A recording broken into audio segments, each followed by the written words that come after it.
Daniel. James, what's going on? Mate, just us two today. It's a bit of a change of pace. You know what that means. What does that mean? We can talk about whatever we want. Liveries, carbon fiber swing arms. Mate. We don't have the guy yapping. Thank God. So for everyone wondering where Tom is, unfortunately we'll have to give him the sack. Look, he talked too much. He was getting on our nerves. Yep. So basically what we've done is him and his family, we've paid for an all-inclusive holiday to Bali for him. Good compensation. It's a great compensation. A gold Rolex, and then we'll never see him again. But we still get to use his house. Yeah. It's a great trade-off. No, Tom, we miss ya, and we'll see you next week. Enjoy Bali. Fucking Strager. Well, speaking about Stragers, it was the Italian round in MotoGP. Heaps of them there this weekend. Oh, you'd hope so. Mate, amazing rounds. It was. Where do we even start? Like, there was actually a lot that happened. There was injuries, wild cards. It was nuts, man. Yeah. Like, I thought it was a really good round of racing. Yeah, it was. It really was. Moto 3, let's go through it. Alonso, Masia, and Dennis on Chu. Great race. 1, 2, 3. Yeah. Great race. How good's David Alonso? 3 of the last 4. I can't believe it, man. Yeah. Surprise packet out of nowhere. Yep. Just leading the charge. It's great. I mean, on a good bike too, that gas. Proven, it's a championship bike. Yeah. But that move was just killer. It's he's got ice in the veins in that last lap, doesn't he? Oh, absolutely, man. And I actually thought at the start of that race, Juan Masia he was 1.2 seconds up the road, and I was like, he's got this. And it's happened a couple times in Misano over the years, where Moto3 riders have just got that gap and they can just manage it. But he, credit to the guys like Dennis Onchu, I think led the charge to catch him back up. And then I think they were saying that maybe Masia, if he kept on that pace, would have cooked his tires. So yeah, it probably checks out. Yeah. It was a good race. Otherwise, I thought Munoz was trying to get a bit of revenge as well. I thought, he's going to punt off Onchu at one stage. That's true. Donchu does not deserve that. He had a good ride. I think he was a bit disappointed, but like getting third, more points in the bank as well. Like it's and it's championship wide open now. Like I mean, Holgado started amazing. Started the year brilliantly. Yeah. And he's like nowhere now. Yeah, he's done a Celestino Vietti, Daniel. 100%. He's Couldn't just agree dropped more. off, so it'll be interesting to see what happens. In the now the flyways, where the championship gets interesting again. It's a new track in India, so it's going to be different. It is, man. It is. I think I'll try and get it up here. There's not a whole lot of points between the top. Get it on the bar. Between the top 4 or 5 guys in the Moto3 World Championship, and any race now, like so much can happen where it can really just blow it open. Like it's definitely not Holgado's championship. Anyone can really do it. I honestly think he's going to throw it away. I think he's going to really struggle. Yeah. Well, so it's only 4 points between him and Sasaki. Sasaki, yeah. And what Masia is only under what's that? 20, 15, 11 points, something like that. Very good. Not far off. Yeah. And then Onchu's not far behind. And David Alonso's not far behind. I know, he's only 21 points off David Alonso. Shit, that's pretty good. This is going to shape up to be a really good championship. And it's David Alonso's rookie year, isn't it? Yeah, I believe so. I think he won the Red Bull Rookies Cup last year, if I'm not mistaken. There you go. Because I remember I saw one of his nice gold livery helmets from winning. I love that. Yeah, well, speaking about rookies as well, Colin Vaya, however you pronounce it, man, his last few weeks have just been brilliant on the Liquid Moly Husqvarna as well. Yep. What's he doing differently? Maybe he's got some of Jorge Martin's secret special sauce or something like that. Mate, absolutely. Before the race. Yeah. No, he's doing really well. No, he's killing it, man. I was massive surprise packet. Yeah. Like I said, last 2 or 3 rounds, he's been super consistent. So he shouldn't be too far for a race win shortly. Yeah, that's all right. It's just so hard. Like, look at Dennis Onchu trying to get a race win. It took so long. Yeah. But, it takes time. How good was that last lap back? Let's get that up on the blower. Man, I was like hanging on the edge of my seat. That was unreal stuff. It's such a... I don't know, yeah. It's such an inviting track for these guys as well. Yeah, it is. And they can go like, 6, 7 abreast. Well, at one stage they were, I think. Yeah. Look at that, Massio on the inside. And you can even see... Look, he always loses the front ends. They're just bobbling. That's so crazy. And he just... ice in the veins around the outside, Alonso. That's so great, and that last turn's obviously so hard to pass because so many people trying to make that pass, but it's just you don't get that momentum through it. Yeah, that was awesome, man. Yeah, and short run to the line helps as well. Yeah, that's true on this track. So couldn't pull out of the slipstream. Because I was kind of rooting for Mass here as well because he's been there for a few years. Yeah. I think he's a really good rider, but it was my pick for the championship this year. Yeah, he was too actually. Good point. But now, well done to the Moto3 boys. Yeah, that was awesome, man. They are done. Just another class race. So it'll be interesting to see what it's like in India for them, and how all those young bloods handled the heat over there. Yeah, exactly. Literally the heat. I haven't even seen the track. Is there a long straight for them? Is it a wide track? Yeah, there is. Even know. I've only got a faint memory of it when I used to play the F1 game with Tom back in the day. I just remember the dog running across the circuit and the smog. But it's actually, to its credit, Tom said this as well. It's actually not a bad track. So unless it's changed since then, I'm not too sure. But I think it would be pretty good for bike racing in general. But like any track for Moto3 is pretty good. Like it's always done well. 100%, man.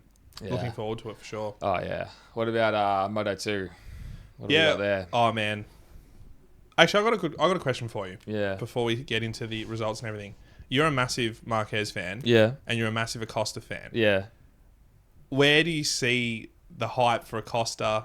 Is he living up to the hype? Do you think there's too much hype? I think you're the greatest man to answer this question. He is living up to the hype. Okay. At the moment. When people try and say that he's the next Marc Marquez, like that's such a rough thing to say because I don't think there's going to be another Marc Marquez there's going to be another Valentino Rossi. I just don't think it's there. But certainly at the moment he's living up to the hype. Like, he destroyed Moto3. Yeah. Made them look silly and probably the hardest class to win.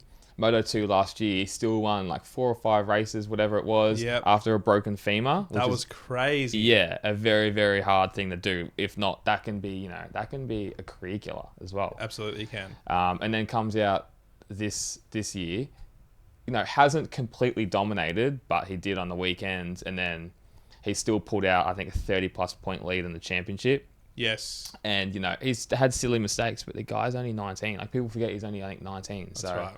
I think the hype's there. You can't compare him to Marquez because it's just an unfair comparison to anyone. Yeah.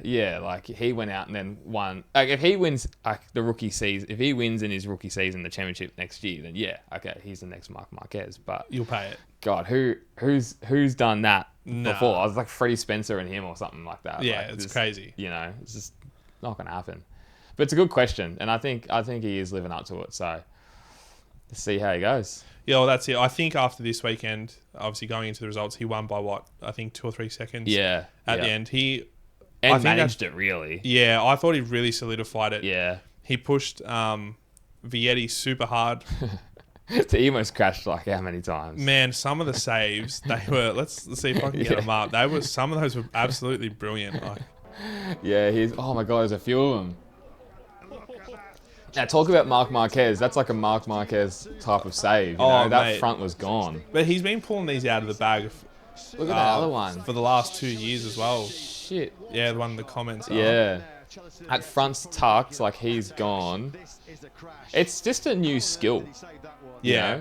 You know what the funny thing is with that is you see the greats leave a legacy on how to ride. And there's a few of them. You've got Kenny Roberts, Senior. Yeah. First one to drag the knee. True.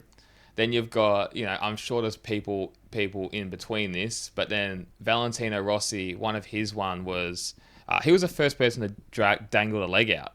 Yeah, he was. You know, I remember watching. I think it was at San Marino, and we were like, you know, what's this? What's going on about this? But it obviously worked. Marquez was, you know, crashing but not crashing. You know, and now it's a skill. Like people picking it up with their elbow, and it's. I don't know how you practice that, but they obviously do.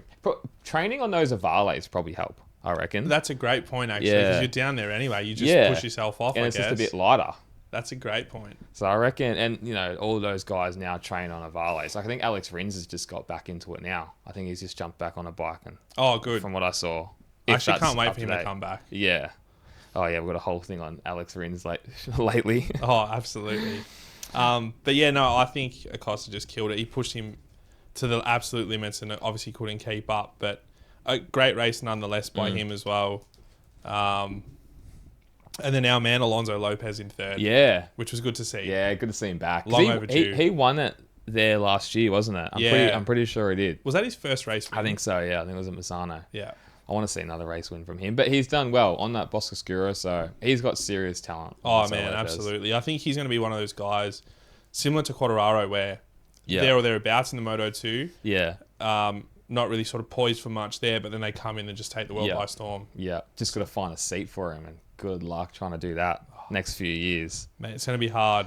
It's going to be very, very hard. Yeah.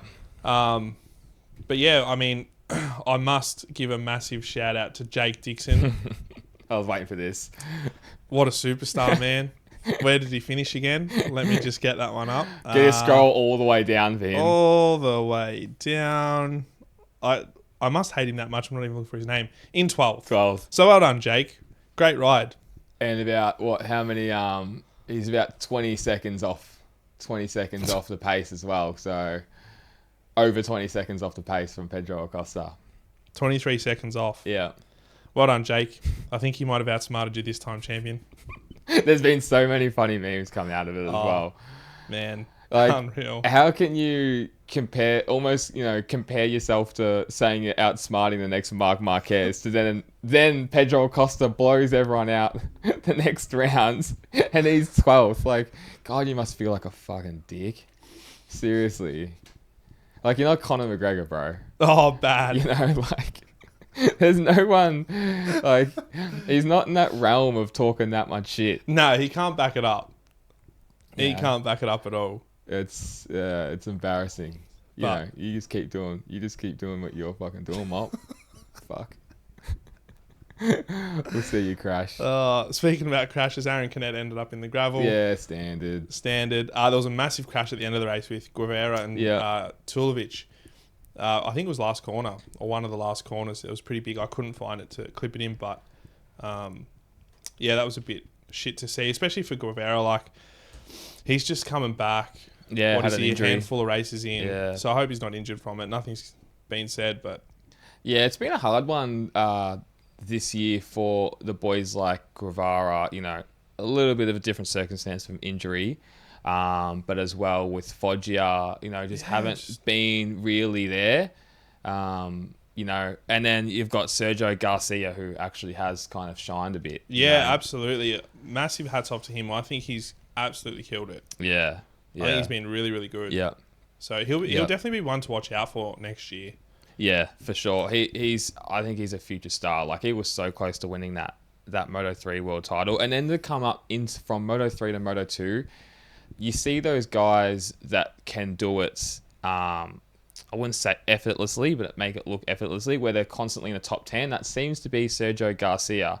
And it's been all your other superstars. Rins did it. Juan Mir did it. Obviously, Marquez did it. Where they've made that jump and been comfortable. You know, exactly. Where you see a lot of other guys, just for whatever reason, they just can't get it going.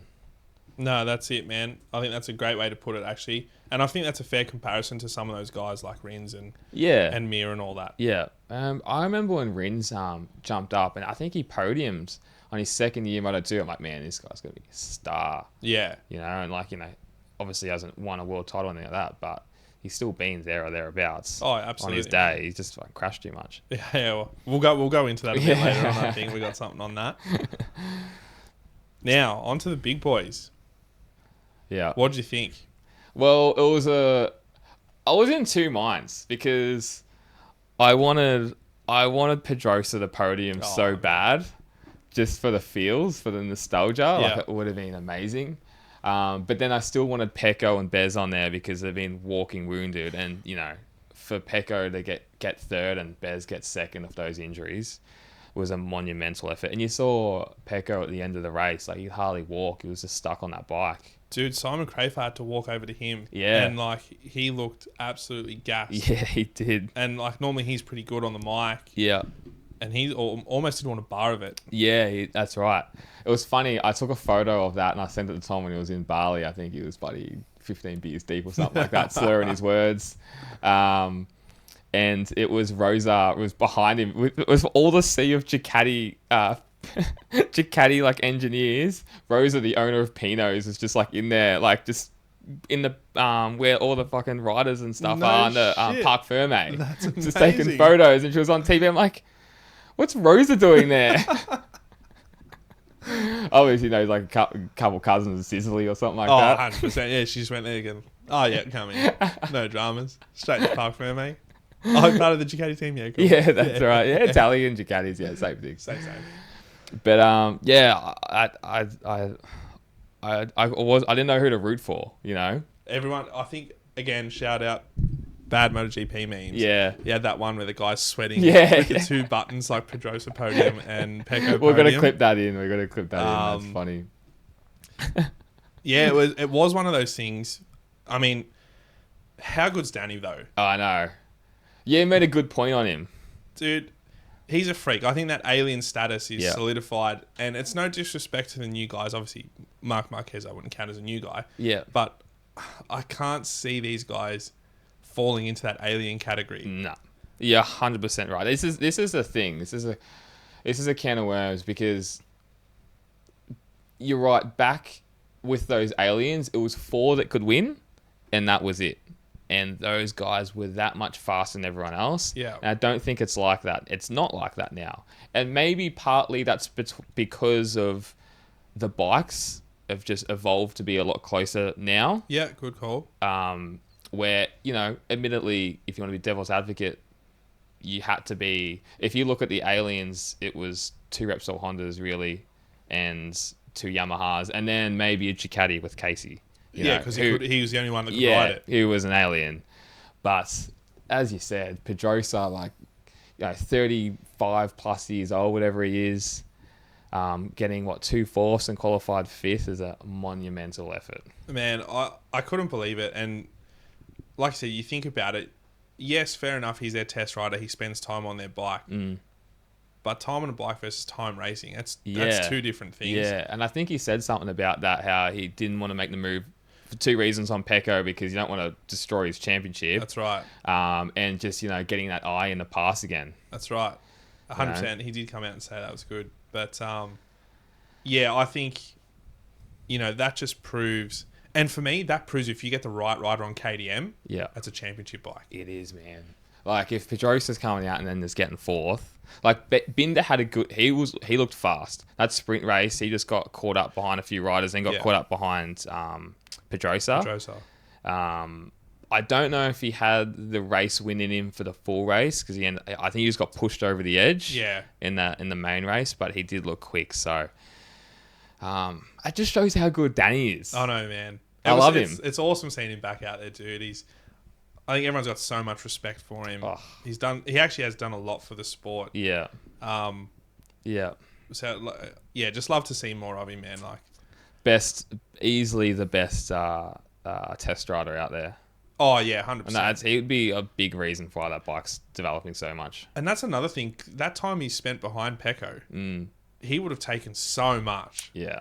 From Ducati and going, all right, a guy like that is out of this world. Yeah, that's right. And he understands the bike down to the last nut. He would have taken so much info from that sprint. Yeah. And main race just being stuck behind him for so long. 100%. It's a great call. It really is. But KTM's got to stop with this family first mentality, man. It's getting them nowhere. Yeah. Well, what's going on? Because we've got... Okay, let's break this down. We've got... At the moment, I don't know what's going on with Jack. And then there's been all these claims, which has been rejected, that KTM have offered Jack Miller massive money, double his salary to be a test rider, and quite a few wild cards for Pedro Acosta to go into that team.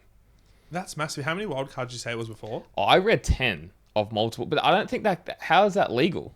That's just having another bike on the grid almost. Yeah, that's right. Like, unless they've got certain concessions they can still run. No, I think they lost their concessions. Yeah, I'm pretty sure they did. So yeah, double the salary, but take it and run, man.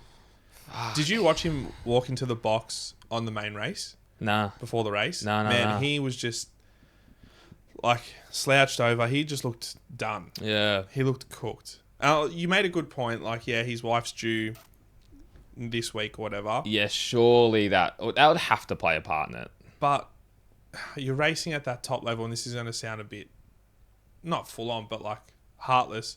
You can't think about that stuff. Like, you got a job at hand. You got to focus on that. Yeah. And I think I heard he's only taken away 25 points in the last 4 rounds. Yeah, it's been a struggle, man. It's been a struggle. And now with KTM, it doesn't help as well because Pedrosa went 4th and 4th. Like, it definitely doesn't. It does not help. Yeah, I think there's a lot going on in the background of KTM with, Pedro, it's been Pedro Acosta, Marc Marquez, like all these names. Something's going to give. Well, not only that, now apparently Vietti's going to go to KTM in Moto 2. Yeah. With the outlook of him going into MotoGP by 25. Yeah. So whether they're going to try and apply for those 2 bikes again with Husqvarna. That'd be good. It's got to happen too. Yeah, and there's so much talent that needs to be on that grid. Yeah, 100%, man. Get rid of a Ducati team or even 2. Yeah, they need to get rid of a Ducati team. They need to send VR46, as much as it pains me to say it, to Yamaha. I couldn't agree with you more. Yeah, they need to. Like, it's great to see him up there. Realistically, it's like weirdly a match made in heaven. You got Rossi and Ducati, but really it's more Rossi and Yamaha. Yeah, that's right. And he's the ambassador. Yeah, exactly. I think everything's pointing towards, by the end of their contract with Ducati, which I believe is end of next year. Yamaha need to pull their finger out though, because if they want, I don't know why they're not. They're obviously stubborn like HRC, because you've got Rossi, one of the biggest teams. The biggest team. You're going to get a massive amount of following and sell a fuckload of merchandise. Yep. If you get Rossi on there.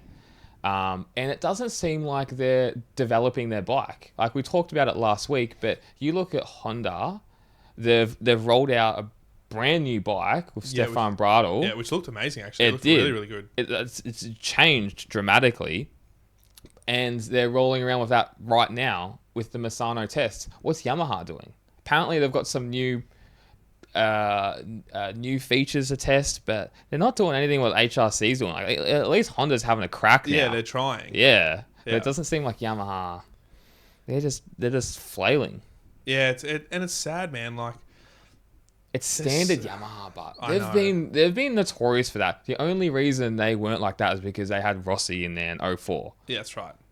But really since then, true. That's a good point actually. They were nothing before Rossi. They couldn't buy a world title. No, well, they would have. Last one would have come in the 80s or something. Yeah, or something like that. A long time ago. Yeah, they definitely got to do something, man. It's actually terrible for the sport. And you want guys like Quartararo being up the front, putting the fight to Pecco, putting it to Martin and Bez and all those kind of guys. You want them all battling out. So you need the Japanese manufacturers up there. They carried the sport for so long as well. So you need it. It's almost their sport. Yeah, that's right. It almost is. And that just kind of leads me on to say that a few things of Marc Marquez and Honda is all these rumors of Grassini. It looks like... sorry, Tom, but it looks like he's going to stay at Honda. Yeah. And what Mark was doing, which is quite smart if this is true, was prolonging those rumors because he was wanting a leg to stand on to hire some European engineers. he's like, well, if you want me to stay, this is what needs to happen. And apparently that's what they're looking to do. Yeah, brilliant. Yeah, they're looking to change a whole mindset. All right, we need to work, on the fly. We need to develop during the season like the Euros are doing, and then, doing it differently because it's obviously not working. 100%, man. They can't just rest on their previous success. Nah, it's not working. It's not working for them. And when you've got a guy like Marquez, you don't want him to leave. Nah.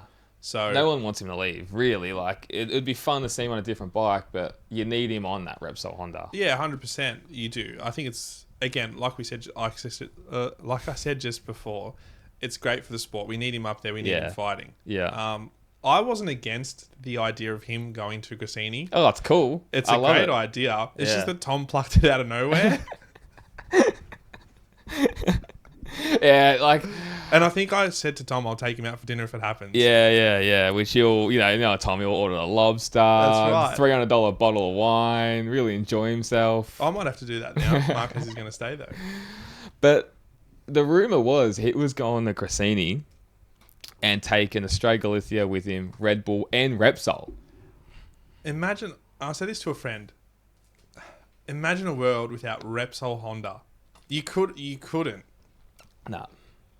And they would go because they want to be seen as the winning brand. Yeah, that's right. They are the winning brand. They win in so many other sports. It just baffled me that when they said, I could understand the beer sponsor in Red Bull. Yeah. 1,000,000%. But when they're like, oh, yeah, Repsol's going to go. I was like, not a chance. Yeah, that's all right. It would look sick on a Ducati, though. It would. And that's massive for Gresini. That's massive money for them. Yeah. Moving forward, they can keep their program running for however long they want. Yeah, exactly. But I did hear a rumour as well, if it is going to play out that way, it's going to be a 2-year contract, not a 1-year deal. Oh, with Gresini? Yes. Yeah, which kind of takes him out of the loop with KTM, unless they give someone KTM a 1 year. Yeah. Which there'll be an out in that contract anyway. Yeah. But it would make sense, because we spoke about it Saturday. It kind of doesn't make sense to go just for 1 year, then to move on. Yeah, that's right. But imagine in a world where he just say he goes to Ducati and then gets third in the championship. Or, he's fighting for the title halfway through. What did Ducati do? Like, surely... You promote him at the end of the year. You gotta. Which is not what they want. Yeah, but... They don't... Doesn't sound like they want Marc Marquez in that team. Well, that's not their call. It's not their call with Gresini. No, it's not their call with Gresini at all.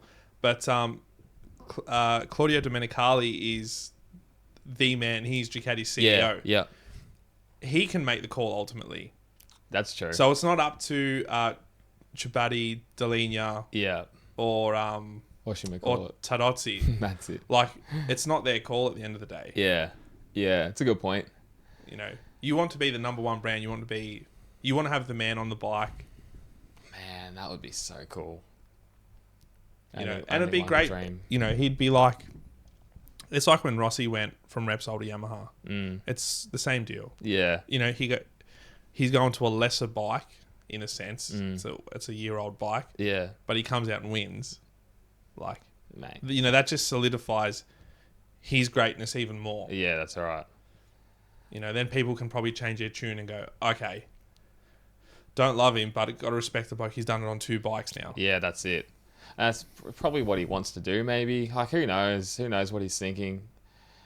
All I'm hearing now is he's going to stay with Repsol, so hopefully this new bike, they've got something out of it. Fingers crossed. We'll see today. We'll see what happens. Yeah, bloody oath. Speaking of Marc Marquez, but 7th in the main race. Man, what an effort. Yeah, seriously. That was a great race. I thought he raced really well. On the softs, all Hondas rode with soft rears on. Everyone else had mediums. Yes. So, I don't know how he made them survive, but 7th on that Honda, and the next best Honda was 20 plus seconds behind. So, it just shows how much talent he's still got. Yeah, he's still got it. You got to give him that. Yeah. And to be 20 seconds ahead of your next best bike. I know. That's just ludicrous. Yeah. Yeah, that's full on. He was in a good little battle actually with Marini almost launched himself. Yeah, did you see that? Yeah. And Raul Fernandez had a good race. Okay, that was on the first the time. Aprilia. I reckon it was the first time I've mentioned that name the whole time this podcast has been alive. I know. Tell me about it. It's his best race finish in 8th place. Good effort. Yeah, so I think we missed it. Jorge Martin, Marco Bezzecchi, and Pecco Bagnaia third, with Danny Pedrosa fourth. And good effort still, by Vinales and Miguel Oliveira fifth and sixth. Yeah. No, they did well. They were just sort of on their own through that main race. Yeah. But yeah, good to see Aprilia doing well. Yeah. Nah, 100%. I agree.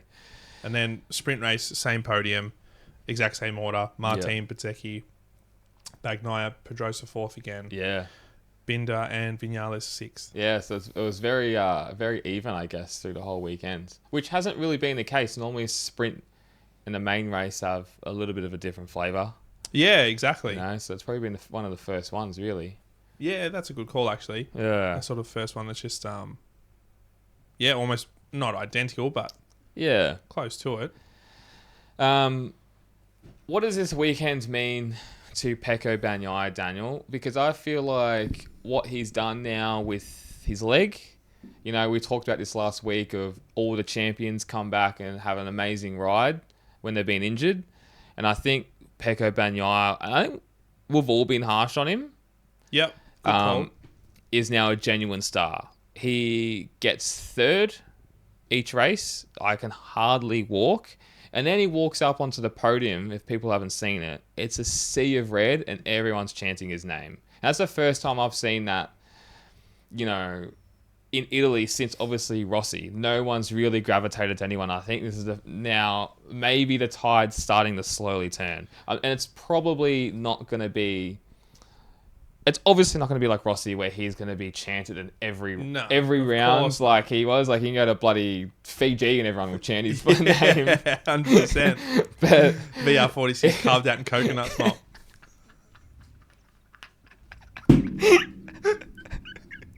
Oh, shit. Clip that. Fucking clip that. Oh, Broken James. That was good. That was fucking good. Two giggling virgins. Yeah, shit. But at least in Italy, he's seems to be the man now. Dude, so much more respect for him after what he did. Like you said, that was a crazy effort. And to see all those people, I think you're right. The tide is starting to turn. They've really gravitated towards him.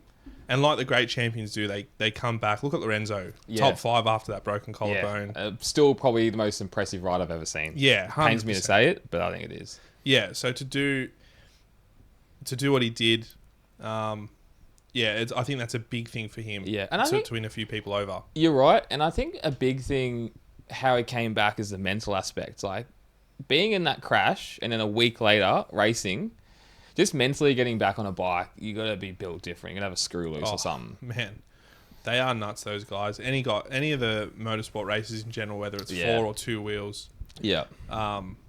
Absolutely bonkers. But yeah, to cheat death essentially. Yeah, seriously. And then jump back up and pull 360 down a straight line, and it's nuts. Nuts. Crazy amount of casing corners. That's all right. But Bagnaia is now a genuine star with Marco Bezzecchi, I think, slowly, not too far behind him. Yep. But at the moment, like, if you take Marc Marquez out of it, Bagnaia for me is the biggest rider. Yeah, he's surpassed Fabio, you think? Yeah. Yeah, it's probably not a bad call. Yeah, I think now he has. I think the Italians are behind him now.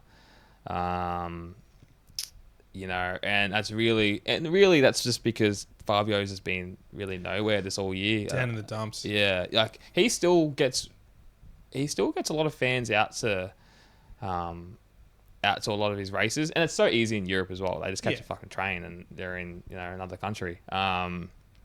But I think Bagnaia is now surpassed. He's the face of it all. Yeah.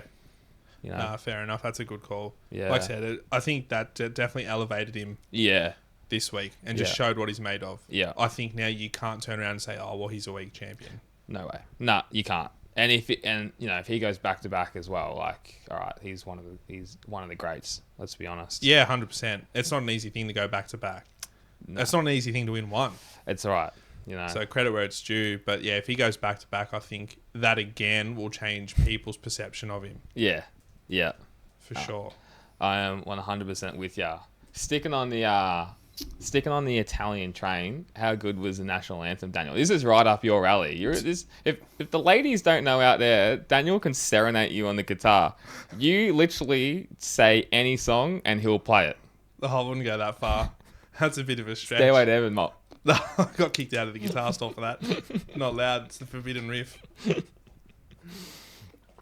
Nah, yeah. Follow my Instagram. I take requests. Yeah, that's right.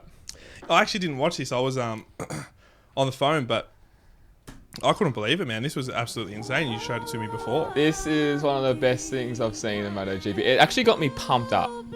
Yeah. Oh, there was another round, I think, last year or the year before that someone came out and played on guitar, which was pretty cool. And so you reckon this is the San Marino anthem at the start of it? I would assume so, because like we'll wait for the drop. Like you said, it just flows into the Italian national anthem. So I would assume that is, because you're not really going to sing your own song. Guess not. At the start of the race, unless it's like Lose Yourself or something, you get pumped up. You know what I mean? Like Yeah, Miller that's starts right. beating his chest or something. Yeah, maybe he didn't do that. Got the guitar riff. Look what he's wearing.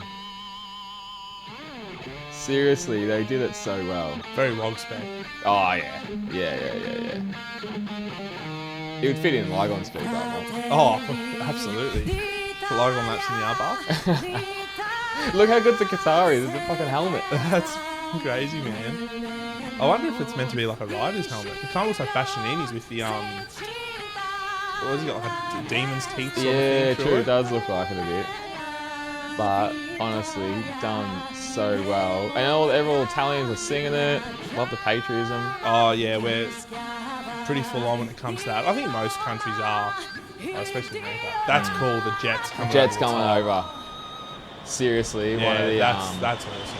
that's one of the best ones I've seen in a long time. Yeah. But even Magello, when they drop the green, white, red smoke, That's it makes an amazing photo as well. that's so sick.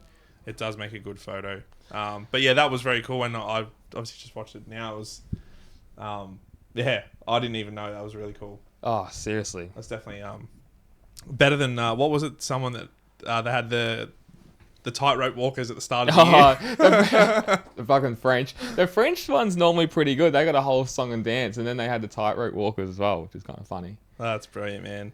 But no, that was so dope. Yeah, I'm gonna put that in my Spotify playlist or something. Listen to that. Get me going. Oh, 100%, In man. the gym. Well, speaking about like the helmet guitar and that, there was a couple cool, again, gear geeking a bit. Yeah. There was some cool helmets. Pekka had a really cool like angry teddy bear kind of thing. They look great. It actually did. Yeah. A friend of mine, shout out to my mate James, makes this great point, and he wants to start a petition. Ducati's got to stop putting their logo across the top of the helmet because it ruins designs. Yeah. Okay. So you got the massive like Lenovo Ducati, big fucking rectangular print right through the middle of the design of the helmet. It does, but for some reason I kind of like it. Yeah, okay. Because if I was buying a helmet, I would want to have that on there. Really? Yeah. But if I was the rider, it would piss me off. I would want it without, purely because For the design. For the design aspect, and I don't ride a Ducati. Yeah, it's a good point. But I get what you're saying. That's a good point. It's a fine line. Strap yourselves in, Tom. You've got another 40 minutes of this conversation of us talking about helmets. Helmet designs, yeah. No, I did geek out a lot actually, on Alex Marquez and the Grassini boys. His helmet was a mint. Shoei's got to release that. Yeah, I know, don't they? Shoei's got to release it. Get something happening with Red Bull too, because that's got to have the Red Bull on it if it gets released. That was one of the best ones I've seen. Yeah, 100%. And that bike looked dope as always for Italy. Yeah, and even in the Moto 2 they ran it. Yeah, the they did. Guys. Yeah. It looked really, really nice. They did. And how good was the yellow Ducati? Oh, I love it. Yeah. I love seeing the Ducati in yellow. The leathers looked sick. Yeah. The bike looked amazing. I think this actually looked nicer than the Superbike in yellow. Yeah, it did. I think they did it really, really well. So I did a bit of research. So Ferrari do it because of their factory in Modena. Okay. The coat of arms has yellow on it. Yeah. So I believe that's why Ferrari do it. Mm-hmm. And with Ducati, it is because back when they started racing, I think in the 70s or whatever it may have been, some of their bikes, I think, were yellow or had something to do with yellow in them. Yep. And it was part of their racing heritage. That's right. So that's where it comes from. I forgot who it was, like Tardozzi or something like that. They were interviewing and they said it's like their second colour, as in they used to bring it out for 999 and the 916s used to have some yellow in it. And I think he was alluding to bringing some of the yellow back into more bikes coming out. Oh, that would be the best. I haven't seen yellow since either 1098 or 1198. Yeah, did they do a yellow 10 or 1198 today? Yeah, my family friend had a 1098 in yellow, I think it was. Giuseppe. Yeah. Luigi. I didn't realize they did a yellow. When I was a kid, I hated it, but now I would buy one. Yeah, 100%. Imagine a yellow 996 or a 916 with the white on the rear. Yeah, that's ultimate. Yeah, I would actually have that over red. I would any day of the week. Yeah, I would have that over red. But yeah, that Ducati, they do it well, man. And that whole Misano's, that crowd when they jump that fence and get onto the track, it was scenes. Oh, seriously, the Italians have to be, when they're up and about, they have to be the best fans for MotoGP. Let's be honest. And the Spanish, I think too. They Jerez crowd was mad. Yeah, that's true. The Spanish always draw a really They did run on the track with Mick Doohan and Alex Crivier. Back in 96. That's pretty baller. That is. I think all the Euros, they just love it. And they produce so many great champions, so it just draws so many people to the sport. And the first lap of MotoGP, you could hardly even see it, all the flares. Yeah. That was cool. That was cool. That was like the Rossi days. Mugello used to be like that. Yeah, it's just good to see that sort of creeping back in. It is. You know, the last couple of years, I reckon it's been a bit of a letdown, but it's been good. You know, can't complain with that. No, bad. Now, going back to Alex Rins and his replacement, didn't meet the 105% rule. So what did he last? FP1? FP1. So I missed FP1, and then I forgot he was even competing, and then I saw a Facebook post saying he didn't make the 105%. And I was like, oh yeah, but I don't remember the last time someone hasn't met that. Fuck. Yeah. Oh, it'd have to be a long time. Yeah. Standard Japanese, mate. What are they doing? What do you want? You know, and you know what's so crazy? You've got the Honda. This is just like a perfect, almost metaphor. You got the Honda. You got bloody Nagasuga, can't even make the 105% rule. You got KTM, gets fourth of Pedrosa. Oh. Like, come on, man. Sort your shit out. Big time. Yeah, that's probably the most embarrassing part of it. Yeah. Is at least this guy's coming from your local championship. I think he's come from the Japanese Superbikes. Yeah, well, obviously they're nowhere. Yeah, clearly. And it just shows how hard they probably are to ride and how big the level is in MotoGP, how much of a gap it is. Oh, you know. I mean, the gap would be crazy. But yeah, to be honest, I actually didn't even know about the 105% rule until I seen the article on it. I think, and I wish Tom was here for this, because I know there was been a few Formula One drivers over the years. I think there's always son of millionaires and billionaires that had a drive. I think on maybe a Jordan back in the day. Yep. Tom's listening to this, is going to hate me because I'll butcher it, but I know he didn't make it for a few rounds. Okay. So there's been a couple times I know in F1. Well, there you go. But I haven't seen it in bikes. Yeah, I haven't seen that in ages. Yeah. But I suppose it's for the safety of the rider, of him and everyone else. Yeah, getting in the way, man. Like, it wouldn't take long to be lapped if you're not making that. That'd be like us trying to, by the sounds of it, it'd be like one of us trying to get up out there.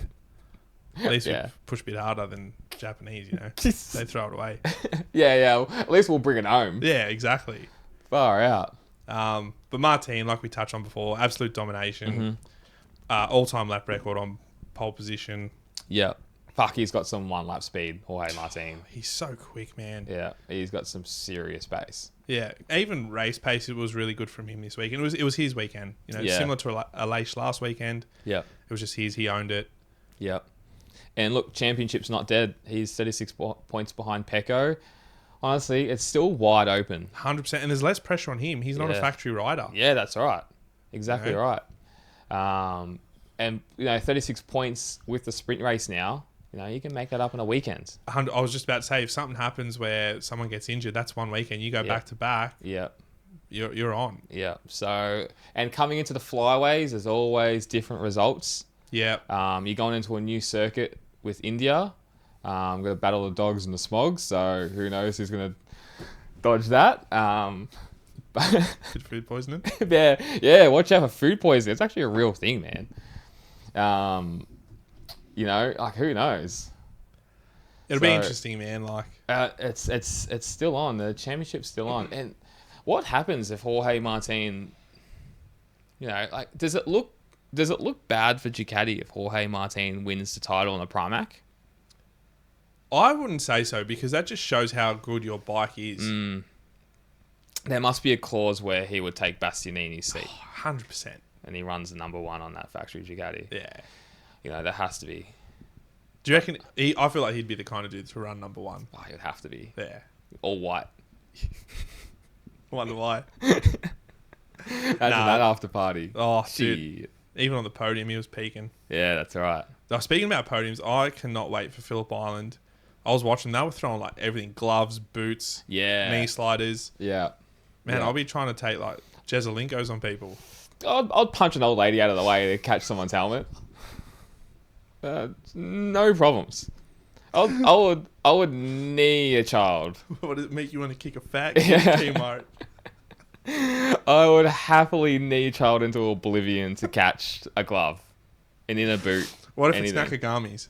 Doesn't matter. Doesn't matter? I just need an excuse to knee a kid into oblivion. We don't condone child abuse. Only if they deserve it. Yeah. Yeah. No. Yeah. I don't think Tom and I have been that close, to be honest. I reckon there was once where maybe they got 5 or 6 people running in front of us or behind us, but never close enough to catch something. It's still a fair distance as well. Pit lane. Yeah. Fence. Over the top.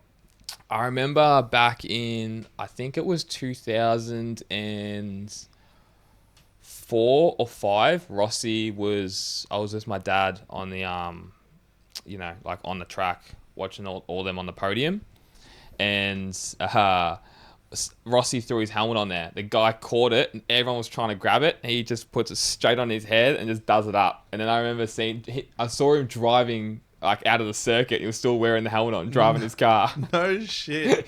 I was like, why wouldn't you? Oh, well, I mean, it's the best way to not get belted for it. Yeah, I know, right? Again, yeah. Stuff like that would literally be priceless. Yeah, a race-worn helmet. From guys like that. Yeah, from Rossi. Especially Rossi. That'd be the main one, really. Oh, even Lorenzo, Marquez, anyone. Any of the champions. A Hayden would be worth a lot.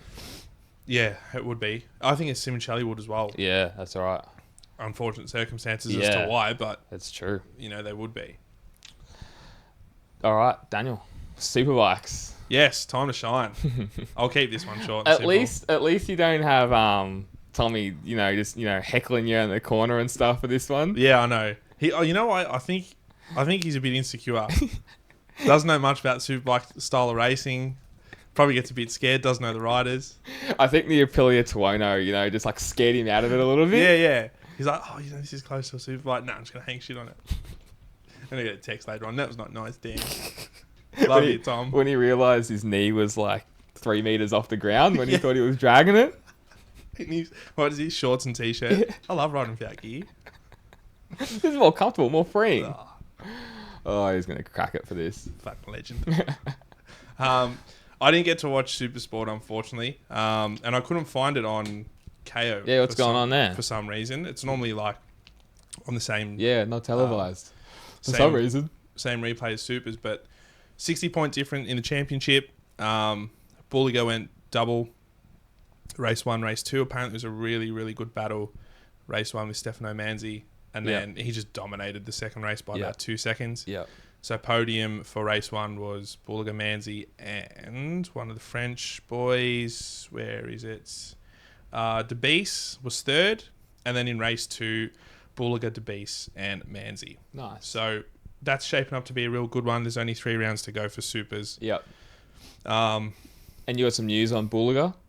Yeah, very, very well-deserved promotion into Aruba. Yeah, that's all right. World Superbike team. Yep. So, well done. Yeah, congratulations. Very surprising. I really thought that De Gea was going to go across. Oh, really? And get that seat.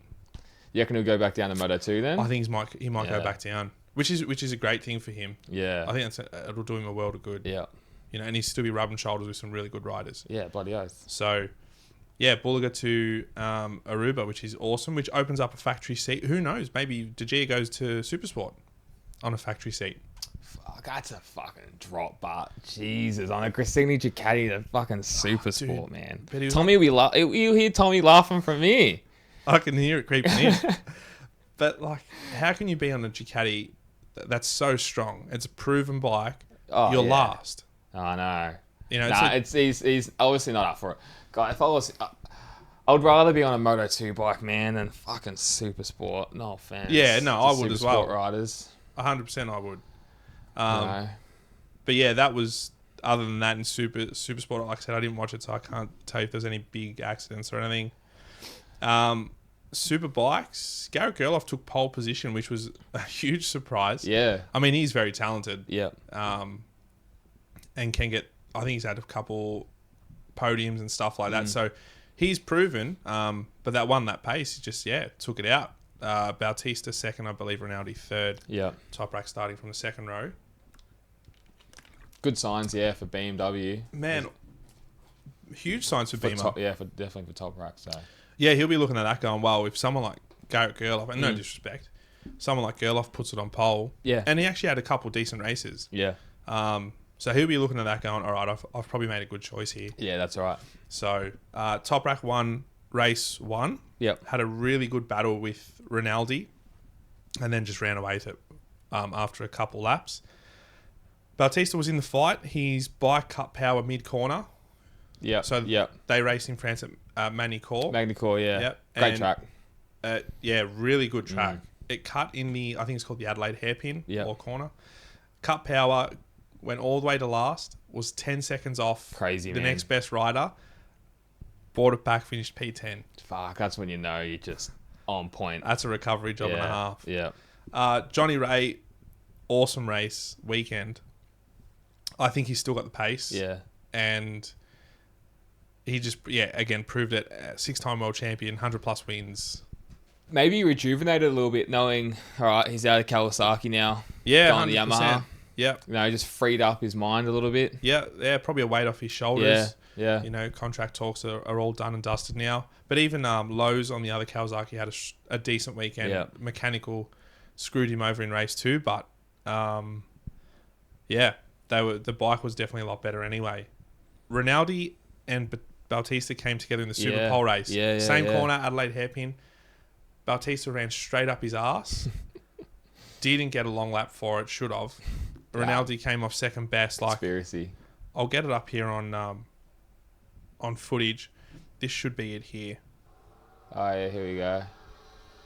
I think this is it. Who's this? Toprak. Man, Toprak's an absolute demon on the brakes too. Yeah, he is. You just can't even get close to him. Fuck, you can just tell Superbike riders are just fucking on the edge, man. Seriously. Nah, this might just be a bit of a highlight, But this was the front end damage of his bike. Look at that. Fuck. So he Yeah, that's a shunt, man. Yeah. That's a fucking shunt. And Cost Rinaldi, he was strong all weekend as well. Yeah, that's right. But so should have definitely gotten a long lap for that. And then Redding took out Gerloff and copped a long lap for that. So, Spanish Mafia, mate. Mate, it is. I'm telling you, it is. Dorna just... Looking after their own. Redding fucking deserves a long lap anyway. Yeah, Redding deserves a long lap just for opening his mouth. Seriously. He's like Jake Dixon. Yeah, man. It must be the Brits or something. I don't know what's going on. Johnny Ray's a good fella. Take it, leave at him. Yeah, true. True. He should have opened a school. Yeah. How to behave. Yeah. On a motorbike track. That's right.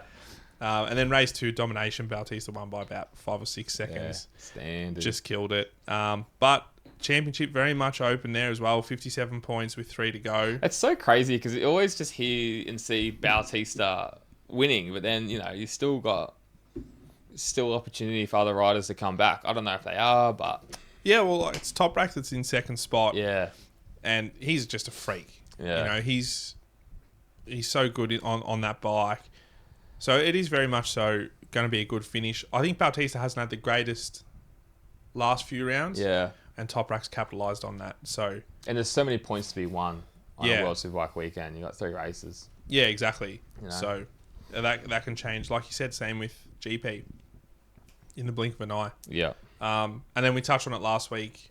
Breaking news while we're on the pod. Johnny Ray leaving Kawasaki. Signed to Yamaha, which I think we might have suggested. Yep. It literally got released as soon as we finished our episode. Yeah. I refreshed my Instagram or whatever it was, and Johnny Ray to Pata Yamaha. So I'm actually still in shock with that move. Yeah. I get it after seeing him on the weekend. 100% cop it. I think it's a good move, but might just need a change, man. Like, it's been with Kawasaki for so long. Oh, yeah. Just change something up at the end of your career. They all think, they can win forever. Yeah. And that's probably what it really is. And he's obviously jumping onto a good bike, so. Yeah, it's definitely a much better bike than what he's on. Yeah. So it'll be awesome. Like, if he's still up there next year on that thing, then you can't take it away from him. It's a 2-year deal, I believe, as well. So nice. I think that'll see him through. Yeah, he'll finish up on that. He'll finish up on that, and he'll go down as pretty much the GOAT of supers. I know. And, that's a pretty cool thing to say because there's been some fucking legends through superbikes. Oh, man. You can reel them off. Yeah, that's all right. There's heaps. Yeah. Troy Corsa, Troy Bayliss. Yeah. Biaggi's a few-time world champ. Yeah. Foggy. Yeah. Colin Edwards. Yeah. James Toseland. Yeah. I know. Hodgson. Yeah. That's all right. There's a lot of talented riders that went through there. Spees came through there for a couple of years. Dominated as well. That's all right. Killed it. So, so it's going to be interesting. Yeah. But good race weekend. I must admit, if you watch a superbike race, it's so good because they're always with each other. There's no aero. Yeah, it's a fucking great point. So this is why, it's all fun and games to slay shit on it and stuff like that. But in terms of its actual racing, there's no overheating the front tire because of aero. Mm-hmm. It's closer. You see, close quarter battles, 2, 3, 4, even in the lead group sometimes. Yep. And it's just back and forth, back and forth, back and forth. They definitely, you see them fighting the bike a lot more, wrestling that bike, backing it in the corners because, they're a production bike. They're not a prototype, so they don't stick as well, obviously. So it's very cool to see that, and you can really see the differences between Supers and MotoGP. And the racing is good, and there's that lack of aero, man. It's fucking true. Yeah. It's a great point. So maybe MotoGP's got to take a leaf out of Superbike. It does. From that point of view. Just keep it more entertaining. Yeah. We harp on it all the time, but we'll go into more depth on that Wednesday, I think. Yeah. We got little surprise. Little surprise, which would be really cool. We can get some good insight. 100%. All right. Dan, it's time. It is time. Throw it back. Let's throw it back, my friend. Let me set the scene. Let me dim the lights. Oh, that was your Saturday night, wasn't it? Nah, not that, Mop. False accusations. Don't believe anything he says. We don't have the capacity. We don't have the capacity. Big day Saturday. What do we got? All right. Throw it back to Silverstone 2019. Nice. One of my favourite races, I think. I think it was just an awesome race to watch. So, big scenes in the first lap. Really, if you remember correctly. I'll get it up here on the... You're going to have to re-jog my memory. I'm going to get it up here on the YouTubes. Now, Marquez pretty much had both hands on the title anyway. Yeah. But Quattararo that's right. comes in hot. Was that Bagnaia? Nah. Or was Petrucci? Dovi. Oh, fuck. True. 2019. Used that Petronas Yamaha as a ramp. That's right. Thought he was Jet Lawrence. Yeah. And just went flying through the air. So, and like, how crazy is this? Look at all the guys on the front row. They're all Japanese bikes. Like, Ducati's there with Miller, but then everyone else behind him. The next best Ducati is Dovi in 6th or whatever it was. Isn't it amazing how quickly it's changed? Oh my god! Remember? The bike just blew up, and that was really sayonara to anyone else because it was Dovi chasing that title. Yeah, and that was I remember watching that now and thinking, yeah, this is Marquez, like seriously. Yeah, so that just secured. That was one hand, 4 fingers on the trophy, as they like to say. That's a rookie mistake by Quattararo, a literal rookie mistake. Yeah, too hard. It was his rookie year. Yeah, exactly right. So just wrapped on the power a bit too much. Obviously, great to see that they both got up and walked away. Yeah. Now, imagine being Marquez and seeing that on your board. I know. Dovi out. Like, you'd be licking your lips. Fucking oath, man. And this was good. Like, Rins showed a wheel a few times, made a bit of a pass, led for half a lap, came back. Can just stay behind someone in 2019. Yes. Didn't have front tire pressure problems. Exactly right. Now, I did notice, though, on Jack's Pramac, you could see Ducati really starting to ramp up the aero. Yeah. But if they knocked back aero to this, I wouldn't be mad about it. Same. Like, it's 100 million% agree. Yeah, that's plenty enough. The bikes still look amazing. Oh, yeah. How good does that Suzuki look? Oh, man, it's still mind-boggling that they're not in GP. I know. It's so wrong. It's just crazy. It really baffles me. And they won a world fucking title. They were there. They would have been better than Yamaha and Honda. They would even if they ran last year's bike. They would have been 100%. Like, I agree with that. This is Alex Rins on his day. Seriously, what a pass, man. Yeah, that crazy to go on the outside. Yeah. There. So that was the second last lap, and then he was just sizing it up. The last few corners took a wider sweeping line. And then just comes through on the inside. Cuts in.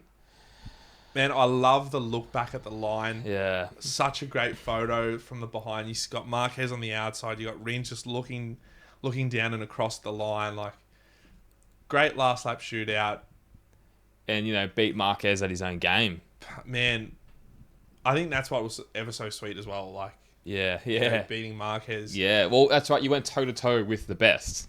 It's not like exactly right. He won and Marquez crashed out and Dovi crashed out, No, it's right. It's not, it wasn't like here you go, congratulations for being third but winning the race because the other two knocked each other off. Yeah. But man, that Suzuki, like the corner speed in general and stability through corners, it was like nothing I've ever seen on a bike that was so well rounded in that section of a track. I know. And 2019, they had that bit more power as well. Yeah. So they could hook it up a lot better coming out of corners. But I mean, nothing compared to the Repsol. That just... Yeah, it was just... the acceleration on that through those years, you know better than anyone. And it was just Marquez, like, let's be honest. Like, we saw Lorenzo there. He was fucking nowhere. Oh, he was nowhere all 2019. He was literally just walking around, riding around waving. Yeah. Pretending the Palanti's Lorenzo's land flag. Yeah, 100%. But it's funny because with 4 to go, Rins almost binned it. They didn't show it in that clip, but he had a bit of a moment. Yeah. Still hardly lost any time. Came back to, ultimately win that race. Yeah. Zarco was on KTM, took out Miguel as well. Oh my God. No shit, Miguel Oliveira got taken out as well. Yeah, poor Miguel. Standard. But that must have been one of Zarco's almost last races as well. Well, the commentators were joking, going, well, he doesn't care because if KTM tell him off or sack him, he's resigning anyway. Yeah, that's it. There you go. Funny. But that was massive for Rins too because he was, I believe, leading in Assen and threw the race away. And then he was second to Marquez in Germany that year and threw it down the road. I know. That's just this thing. Which is, Crashes, man. That's his biggest downfall. I know. But it was good to see him get that, I guess, redemption for him. Yeah. Yeah, you correct. know, I think he took Suzuki's second win of the year. Yep. Because I think he won in Coda that year, 2019. I think he did. Because Marquez crashed out in Coda at the end of the back straight. Yeah. Yeah. Just it was he was ahead by 10 seconds. Yeah, he was just going for a Sunday stroll. Yeah, exactly. So yeah, it was that's a great one. Great race, seriously. It was, man. It was so good. 1300ths of a second. Yeah. That must be one of the closest, is it? Oh, it'd have to be that. Yeah. Bastianini and Pecco last year would be close to that in terms of MotoGP races. I mean, in Moto3, there'd be plenty where they're all like that. Yeah. But another thing that baffles me about this race, the best European bike was 7th. Your top 6 bikes were all Japanese. Like, man, this is only a few years ago. It's not that long ago. No. So you had, I'll go through the results. So we had Alex Rins, Marquez, and Vinales, who were also on the podium in that opposite order. Marquez first in another race that year. Rossi 4th on Monster Energy, Yamaha, Morbidelli 5th on the Petronas, Cal Crutchlow on the LCR, and then Petrucci in 7th on Factory Ducati. Okay, I'm going to go off on a tiny bit of a tangent here. I'm just going to pose a question. Was it because of COVID that the development stopped for these Japanese manufacturers? Because I know Japan got hit real hard and they shut a lot of things down. And was it... Because it was after COVID where, realistically, you had Marquez crash. So they stopped developing the Honda. And do you reckon the Europeans were better at faster through COVID of getting those parts out, developing those parts? Maybe they were more in the factories to work and not have to stay home. Like, was that a factor? Maybe. I know, speaking of family in Italy at the time, like the rules were pretty strict there. Yeah, that's true. I think what it also could have been is the fact that, let's take Ducati, they knew they weren't keeping Dovi and Petrucci, so they probably thought, you know what, let's focus for post COVID. Let's get the bike ready for once we come back to a fully fit season and stuff like that. So it could have been a bit about that. I don't know what KTM and Austria's rules and regs were, but it could be like they probably lifted more or they lifted earlier. I just wonder if that had a play in it. That's all. That's a great question. Any of our Japanese and European fans, hit us up. Let us know what your COVID rules and regs were. What the go was. But yeah, pretty good field at the time as well. Happy Cyrene 13th standard. Crying. Lorenzo 14th. Fuck. 58 seconds off the pace. Takaki Nakagami 17th standard. And a few retirements. Yeah, Leicia Spargo on the Aprilia. Cotteraro, obviously. Miguel. No shit, there you go. Good to see the old ones. Yeah, this is a crazy... I went through just like the Moto2 names and even the Moto3. How's this for a field? Fuck, Augusto Fernandez. Jorge Navarro, who at the time was pretty good in... the man. Moto2. Brad Binder. Remy Gardner. I don't know if you'd count Nagashima. De Gea, Baldassari, Tom Luthi, Luca Marini, Xavi Vierge, Iker Lecuona, Jorge Martin, Passini, Marcel Schroeder, Andrea Locatelli, Somkit Chantra, Stefano Manzi, Domi Agata, Marco Bez, Nicolo Bulaga, Joe Roberts. I'm not going to say the next name. Oh my God, so Jake Dixon still hasn't improved. Fucking 23rd. But Sam Lowe's, Bradley Smith, Alex Marquez, and Bastianini. Yeah, fuck. What a massive field. Like, a lot of those guys are still getting around in different codes, but... Exactly right. And that's what shows you how hard it is to make it in Moto2 and why it's... Because that field is always so stacked. Well, exactly. I mean, out of that field, you got Bastianini, Marquez, Bradley Smith... Who else? Marini. Bezecchi, Marini, Martin. Lecuona Vierge, Remy Gardner, Brad Binder. You got 11 riders that went up. Yeah. 12 to Gia. Fuck.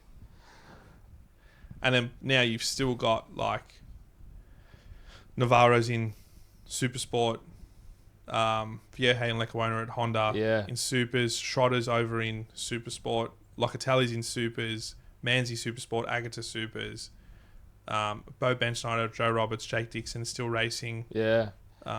Otto in Supers, Tulovic is still getting around. That's fucking pretty crazy. That is. That's a hectic lineup. But like you said, it just shows the caliber you have to be to race. Yeah. You know, at the level. Yeah, and that is the level. There wasn't really much in Moto 3. I went through the list. There was a couple names. Still a couple good ones. Alonso Lopez, Canet, Darren Britton's fucking nowhere. Iagura, Vietti, Foggia. There's still some good ones. Suzuki and fucking Sasaki still there. Jesus. Yeah. You know, Kanon Chu. There you go for Tom. Yeah. Kanon Chu, 24th. His boy. Nowhere. Yeah, so there you go. That's a good one, man. Rins, probably the most frustrating fucking rider. I know, Everyone man. loves him. Seems like the nicest guy in the world. Just crashes too much. Here's a question. Who would you have preferred to win the championship for Suzuki? If you had the choice. Like if... Rins. I've always been a Rins fan. Yeah. I've always been an Alex Rins fan. How can you not love the guy? He's awesome, man. And I really want him to do well on that Yamaha. So do I. I really do. He deserves it. And you know what? He is his own worst enemy when he was with that Suzuki. Yeah. He crashed. Wasn't anyone else's fault but his. And he was on a good bike. A championship winning bike. Great bike. But I don't know. I've got a massive soft spot for him. He's one of my favourite all-time riders is Alex Rins. Yeah, it's a good call. And like I said, he was a gun in the lower class as Yeah. well. Yeah. He deserves it. Look, I don't know now if he's ever going to have that shot, to be honest. Like, he's on the Yamaha hard. now. It's a fucking bad bike. And now going up against all the young guys. You know, he's older. He's one of the older riders now. He is. In the paddock, compared to, you know, Bezzecchi and Marini and Jorge Martin. Sure, and yeah. Fernandez. All got these guys fire up their ass. So, yeah, it's a funny one, but it's just how it crumbles. That's it, man. So you would have been wrapped last year at Phillip Island then. Yeah. When he won the race. Yeah. Like, and then he won Valencia, the last race on Suzuki. Like, how good is that? He's just such that rider that can just pull it out of the bag. yeah. You know, when it's his day, it's his day. Yeah. You know, I just wish he did it more, and I'm sure he does as well. I think a lot of us do, man. That'd be similar to that Pecco and Pedrosa. Like, it's like, oh shit, who do you want? Like, I know. you know, I'm sweating. It's one of those guys you just can't hate him. And I've been following his recovery. Yeah. He's doing, I think, like a little docu-series on TikTok and Instagram, and that's been really, really good. Yeah, cool. So Good guy. Good guy Rins. Speedy recovery. Can't wait to see him back out there. Oh yeah, on a good bike. Get him on a good bike. Get him off that Honda. Yeah. At least the Yamaha won't spit you off and break your leg again. Well, yeah, exactly. It's not quite quick enough. That's all right. Do you have anything else for GP? No, I didn't have any other little tidbits, actually. You got anything for me? No, I'm out. Let's go. Tips. Yeah, F1 Formula this One. weekend. Singapore. Tom, where are you? Yeah, I know. Tell us about any upgrades, Tom. Gonna be like, is it just gonna be another Red Bull? You would think so. I don't see Max dropping a race. Nah, I can't see it either. The only thing is maybe with Red Bull is they've just been dominating for top speed, and now it's a street circuit going into something that's a bit more tight and twisty. But then traditionally, Red Bull's always been so great with downforce. Yeah, and, that's right.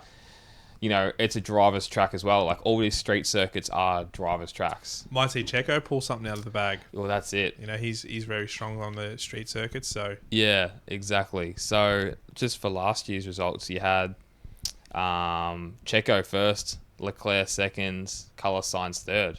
Oh, there you go. Verstappen was seventh, so... Yeah, right. You know, it's maybe it could be one of his bogey circuits, or not even that. Just that might play in his mind a little bit. Yeah. But man, how can you go past him? Like, if I'm going to pick anyone, it'll be Red Bull 1-2, Verstappen, Perez. I'm gonna go Hamilton third. Yeah, I was thinking the same thing. Yeah, but I'm gonna throw my faith behind Charles. Okay. I think he's probably itching to get a podium. Yeah. Missed out on one last round. The biggest round for him. Yeah, massive for them. So I'm hoping he gets on, but I think it is going to be Hamilton. Yeah. I think that's probably a really good call. I did see during the week as well, they had that, I don't know what it was called, but a lot of the Red Bull guys from different different motorsports. Yeah. All together. It was good to see Vettel back in the car. Yeah. And I think he said he's going to be with the team in the Japanese Grand Prix. Okay, nice. Or something like that. Nice. So it'd be good to see him back in the paddock. Everyone loves Seb. Yeah. You can't hate Seb. Yeah, that's right. Well, a lot of people did back in the day, but... Well, when you're winning, everyone hates you. I know, that's the thing, isn't it? You know what I mean? Yeah. You know what? I feel like that's... For Formula 1, it's kind of slightly changed. Maybe Drive to Survive's helped that. Yeah. Yeah, because there's a fuckload of Verstappen fans. There is. But he did get booed at Monza when they were on the grid, and I think someone pointed to the crowd. I think it was Charles saying like, "Don't boo him, don't boo him." Yeah, okay. But I think now with the Netflix series coming out, it's not. It's the heat's not on you as much. No. Where traditionally everyone kind of hates that person who's dominating, unless you're in a Ferrari. Yeah, well, you can't seem to hate Ferrari drivers. No, that's it. And that's what saved Seb. Yeah, exactly. I think that's when everyone turned and said, "Oh, we love Seb." Oh, Tom's a prime example. Hated him at Red Bull as soon as he went to Ferrari. That was it. Biggest fan. There you go. So I think that's it. But look, there's a lot of people that will say, obviously, Verstappen's only winning because he's on the fucking Red Bull, which is crazy. He's still the man. Yeah. The most talented guy out there. But I just don't think that traditional heat is on you as much, as being a world champion. So, I don't know. Who's your tips? Like I said, I can't see Max dropping a race. So, Max, Checo. I'm going to stick with Charles. But, like I said, I think gut feeling. Yeah. It's probably going to be Hamilton, maybe Russell as well. I think that'll be the top sort of 4 or 5. Yeah. Hopefully our boy Piastri can be out there somewhere. Yeah, fingers crossed, man. I hope McLaren don't fuck him around either. Yeah, I know. He's had a rough trot last few rounds. Yeah, they've just been stiff. I get it. You've got a number 1 driver, but the kid's he's putting it in the podium spots. Yeah. He's putting it up there to battle with everyone else. And been in front of Lando quite a few times. Give him a crack. Let him race. Yeah, that's all right. Let him race. You got nothing to lose. Yeah. Yeah. Just let him go. Mate, that's exactly right. See who's going to take it out. So, yeah, it'll be a good race. Looking forward to it. All right, that's it, mate. Yeah, I'll see you Wednesday. You'll see us. We've got a pretty big... No, let's not give it away. No, we're not going to give it away. We'll do that, and then we'll be back next Monday with Tom. Yeah, fresh off the plane. Fresh off the plane. It'll be red. He'll be tomato, and he'll be smelling of alcohol. So standard Tom. I'll stop by Coles and get a can of Lynx Africa. All right, let's end it on that. See you, Jim. See you, mate.